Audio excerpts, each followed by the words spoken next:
Hi, I'm a forester here, and this is a new projectile point that I'm going to add to my collection.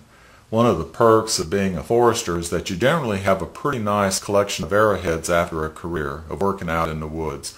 These are just a few points that have been in my collection for years, and I'll be glad to add this one to it. This point is an Edina point. It's probably 1,000 to 3,000 years old, but it was found in Saluda County, South Carolina. It was found by a tree planter that we were working with this week, and he gave this to me as a gift. The tree planting crew that we were using was a hoedad crew from Mexico. There were 4 people on the crew, and we were planting a stand of, it was a 50-acre stand of trees. The timber had been harvested back in 2010.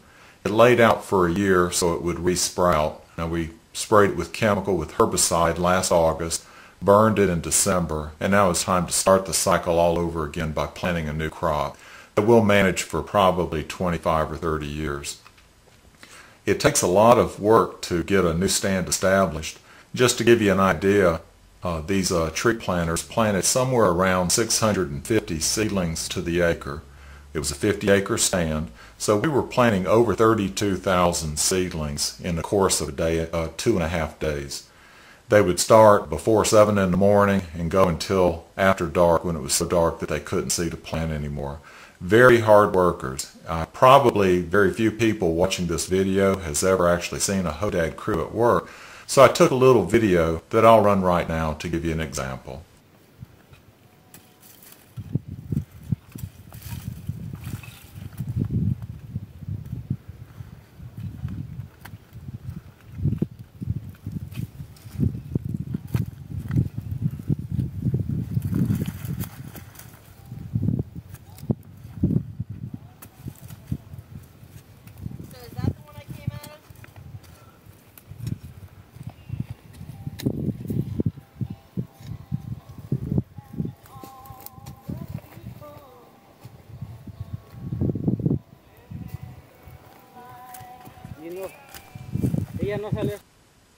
I'll show you a picture of 2 of the workers, Pedro and Panuncio.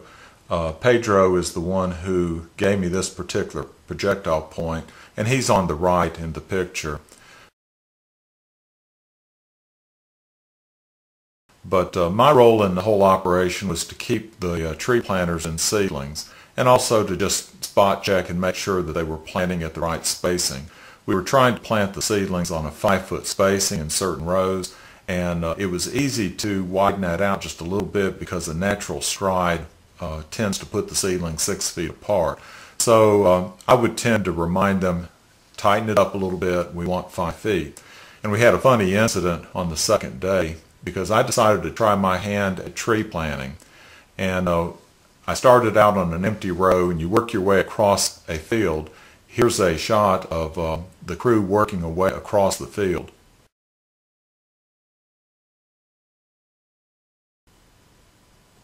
But I started across the field not knowing who I was going to run into, but figured I would bump into one of the planters coming the other direction. And it turned out that I bumped into Panuncio. He was fairly quiet, he didn't say too much, but when we met, he skipped over to another row and continued planting. But he did say one word. He said, 6. And I knew immediately what he meant. We were communicating beautifully. He was telling me that I was planting too widely and I had let my spacing get out to 6 feet. So I pulled my tape measure off my belt and said, well, let's see. And I measured the distance, and he was right. After planting for 20-some years, he was a pretty good gauge of distance, and I was exactly 6 feet apart on my last seedling. I did look back, though, and I saw where my seedlings were a little closer, and so I measured the next 2 seedlings, and they were 5 feet apart.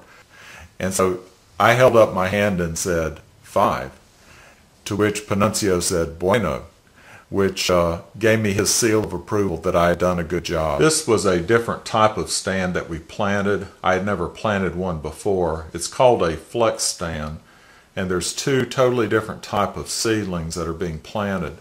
The expensive seedlings, which they cost $300 to $450 per thousand, were clonal seedlings. They were exact duplicates of each other, and those were planted on a 10 by 10 foot spacing.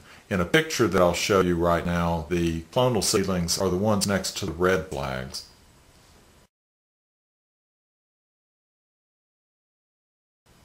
Now the seedlings next to the yellow flags, those are planted on a 5 by 10 foot spacing, so there's twice as many of those seedlings as the clonal ones. And those are much cheaper. They're about $60 per thousand. And so we plant more of them. Those will be grown for about 12 years or so and harvested for pulpwood. The clonal seedlings will be managed for the length of the rotation and probably harvested for saw timber. Well, I made this video for Pedro and Panuncio primarily. I understand their families do have internet back in Mexico, and so I thought they might get a kick out of seeing this. Pedro, thank you for the arrowhead. I'll enjoy adding it to my collection. And for my subscribers, I plan to do some arrowhead videos. I just haven't done it yet, but it's always been on my list of things to do because I do have a pretty good collection, and generally I can remember where I found the arrowheads and tell you a little bit about it. I thought it would be neat to film searching for arrowheads so that maybe you could see the arrowhead for the first time lying there on the ground just as I did. But I don't know if that would be an efficient way to make a video. But anyway, Pedro, thank you for the arrowhead and thank you for the hard work.